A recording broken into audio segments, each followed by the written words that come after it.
Hello everybody and welcome back to the best reactions. Today we are going into the Chinese Grand Prix, a race that struggled for entertainment on track, but as you will all be aware, I'm sure by now, lots of post-race drama, which is really fun, and I am dead inside. I've listened to your feedback after the first episode, and there's going to be more memes, so look forward to honourable mentions being included as well in this show, and let's get into the top 10. In P10, we have Anjan_PN. Go Albono. Yeah, I'm good. I am good. I am better than everyone. Let's relax. I'm very comfortable. Not seen that kind of comfort and confidence from Alex Albon before. He, of course, was running his own race. He knew those tyres were in a seriously good window. I thought at one point he might have finished P7, which turned out to be P5 on the road because both the Ferraris got disqualified. Sorry, I lost my train of thought there. But Albon, I thought, was maybe going to be best of the rest. But still scored some very solid points, especially because of the Ferrari disqualification. P9 from @Adelroo. Tsunoda minding his own business. Front wing element. Racing balls, racing balls, racing balls, racing balls, racing balls, V-carb, Toro Rosso, Alpha Tauri, whatever you are called these days. What are you doing with your strategy? What are you doing? I mean, this is kind of strategy of just building a car. But the strategy as well, just everything was not very good. Qualifying was great. Sunday, awful. Also, seeing rumours flown around already that Tsunoda might get the call up for Japan to go to the Red Bull seat. Does he even want it at this point? Maybe to get away from the strategy element of racing balls. That might be a good idea. P8 @Diddy Small chance of rain in the last 3 laps. Don't do that. Don't give me hope. We're all just sat there, weren't we? Oh my goodness gracious me. This race is an absolute stinker. Not a lot going on. A lot of 1 stops. 2 stops didn't really work. Gaps of 3-4 seconds at least. I've seen better Chinese Grand Prix. Tommy actually said on the watch long, which turned out to be very true again for this year. You either have an absolute banger at China or it is horrible. Like absolutely no drama, no action, apart from obviously after the race where Ferrari got disqualified. Sorry, what happened? Okay, so we're getting to our first sort of part away from the top 10, where we look into some funny, controversial, whatever it might be, things. Away from the hashtag P1, of course, hashtag P1, if you want to win merch and finish first place in this series, you get merch, and it's great, and we throw it at you, and you're going to love it. Anyway, Tommy's told me to click this link, because he said, look, react to it on stream. So let's see. Here we go. Oh.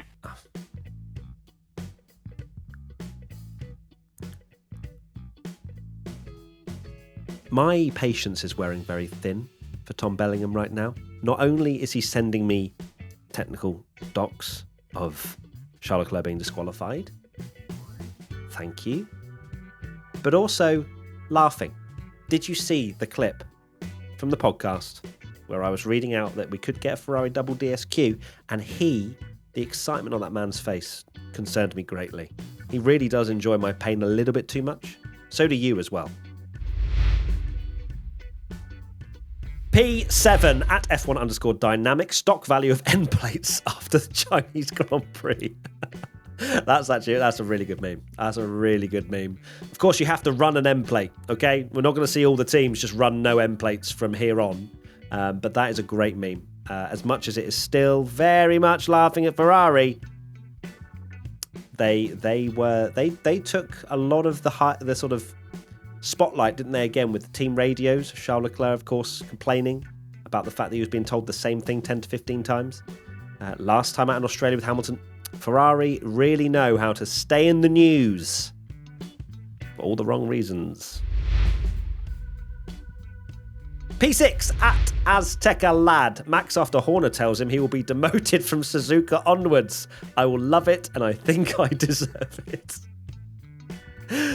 He might want the demotion at this point. Well, obviously, as we've said about the strategy, probably not on that side, but Max can make his own strategy up. He doesn't need anyone to tell him when to pit. This is becoming more and more it's hard to tell, isn't it, where Racing Bull's race pace actually was, because they were stuck in traffic the whole time because they went for a two-stop, which was very, very silly. But Max did come back towards the end, so maybe won't be making the jump to Racing Bulls just yet. Okay, we've got some honourable mentions now because you wanted more memes. So here's some more memes. At Anjan_PN. They look like effing rock stars. Tommy predicting Haas for biggest good surprise. And then Haas delivered a 5th and 8th after all has been told. Which is absolutely ridiculous. Well done, Haas. Another one. At Erica is Golden. Yuki's car for no reason. That poor front wing end plate, try and say that quick 5 times, was just, I don't think we don't see many just failings of front wings. I can't remember the last time I've ever seen a front wing just buckle under the pressure from no contact. At Steve65462, seeing a Williams leading the race. The James Vowles effect, I'm telling you, it's coming. Of course, Albon hadn't pit, but the improvements are pretty saucy right now. At F1_ind1, we'll redesign the whole car. The aerodynamic will be amazing. It's faster with a broken front wing. Good meme. It's a very good meme. It's not true, because apparently Charles Leclerc was only faster because he was 1 kilogram underweight. Can't wait for those comments for the rest of the time that Charles Leclerc was only quick at China with a broken front wing because he was underweight by 1 kilogram. Very, very, very, very, very minute advantage, okay? Less of an advantage than having an end plate not there. At Raven LP, just enjoying the post-race recap. Now, that's a cool-down room I would tune into. No, it wouldn't. No, because that's literally me. Why would I tune into myself? That would be weird. But very cool meme. I love that when some of you get involved with the P1 verse, the multiverse, and throw it in. That's, of course, if you're wondering, our watch-alongs that we do both on YouTube and Twitch nowadays. At Ruad Staghorn, Ferrari, we would suggest not using the curb in turn 1. Charles, no. Well, actually, nope. I loved that. One word. Ferrari, I don't want your advice on that. Nope. At Toonfan Hardy, so it begins. What time are you coming? What does that mean? It means I'm not showing up. That is wild. That is a wild meme. Harsh. But Lawson has genuinely had the worst start to a Red Bull driver's career in the history of the team. And the murmurs have started already. I don't think he's long for that car, just because he can't drive it. If you can't drive it, you've got other drivers that fancy a go. Let's just get a conveyor belt in. Let's see who's the best. At H2611653, Charles Leclerc every time he loses his front wing. This is a little Sonic meme, I think, maybe. I haven't seen the film, but do I look like I need your power? He's underweight now. He's underweight, so that was the reason why he was quick. He's underweight.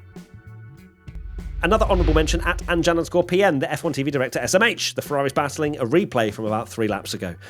Oh my God, there was a point where the Ferraris were battling. You had Norris on Russell as well, and they were showing the mini box during the 3-lap replay, and then just got rid of it. Got rid of it the second something was about to kick off. What? Why? Why did they press the button to get rid of it? There was literally no point. To P5 we go at Santiago_he. Matt's weekend in one image. I like this. It's a good meme. It's a very good meme. It's so over, we're so back. It's so over, we're so back. It's so over. And it is so over.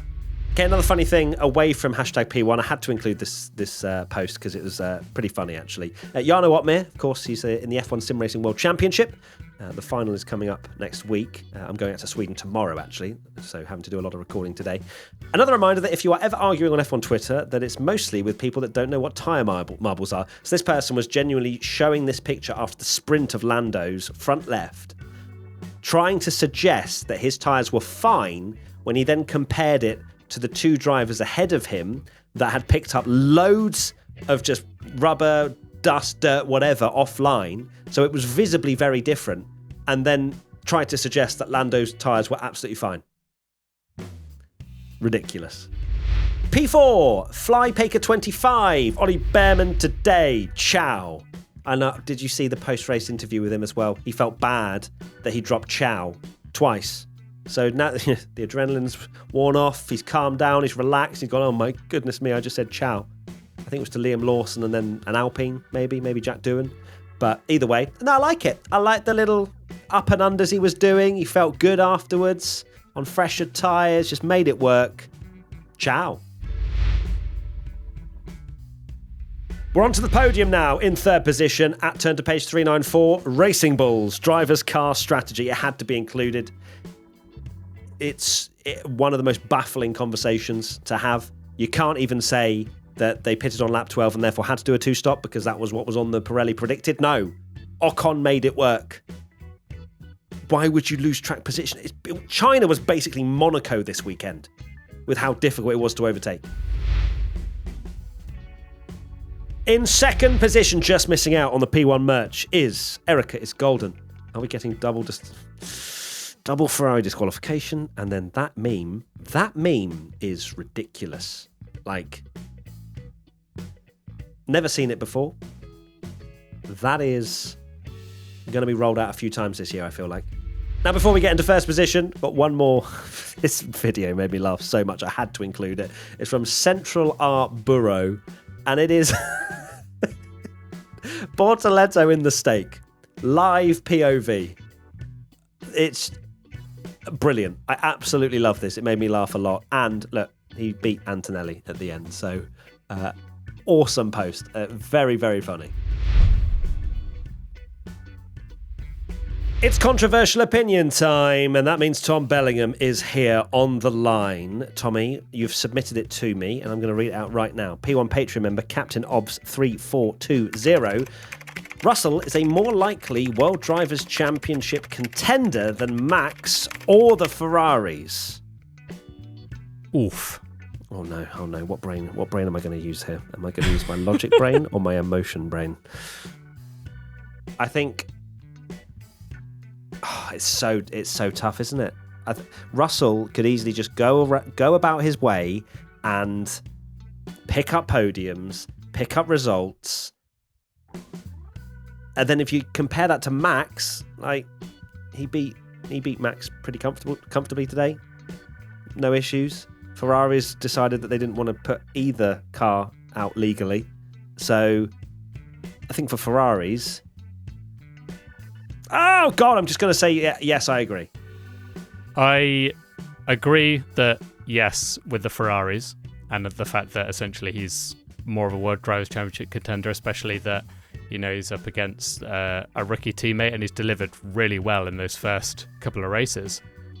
Is he more of a World Drivers' contender than Max? I guess my only kind of... I think he's got a better car than Max and consistently better car than Max. But I think it's very early to say, but you look back to Melbourne as a great example, and Max over-delivered in that car to push the McLarens to get a second place. We've not seen that from Russell yet. I'm not saying that we won't, but at the moment, probably not. But he's definitely in the hunt and done an amazing job so far. Yeah, I think it is interesting how Russell is picking up these positions, picking up these podiums. And you do have to say on the face of it, yeah, the Mercedes is a better car than Max and Red Bull. It just depends on which way the performance graph goes between those two teams. If Russell has, he takes another step with the Mercedes and Max is still like, my car, then I fully back this, that George Russell could genuinely be in with a shot of the title if McLaren again decide to trip over each other and take points off of each other as well. That is another thing that Russell's not going to have too much of a problem with, because he's got Antonelli's number locked in at the moment. How much Kimi will improve this year is an unknown, but I think there is a chance.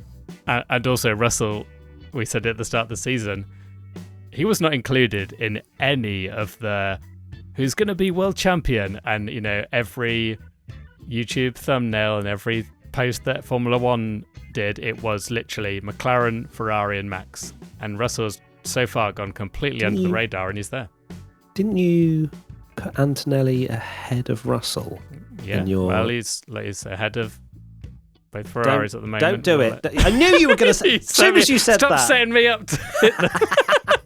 Thanks, Tommy, for taking part in controversial opinions. You're never invited back ever again. Goodbye. Bye. Finally, the winner. The winner of some P1 merch and first position in this episode is El Marmos. Good job, Matt. How Charles' front wing managed to hold on the entire race. And you've put me on the front wing nose, and that is some kind of rope. to then hold up the front wing. I love it. I absolutely love it. Brilliant. Shame about the rest of the car being underweight, but still a great meme, and you win some P1 merch. I think it's very, very deserving as well, with a P1 meme to win some P1 merch, so well done. Thank you everybody for watching and listening. We are done. That is Race 2, Episode 2, done of the Best Reactions series. Keep your feedback coming in. More than happy to hear about how you'd like us to improve the series. Hopefully you think it's a step up from last episode. I am so sleep deprived, it is crazy. But that is it. We will see you in a couple of weeks' time for Japan. Hashtag P1 if you want to get involved and win some P1 merch.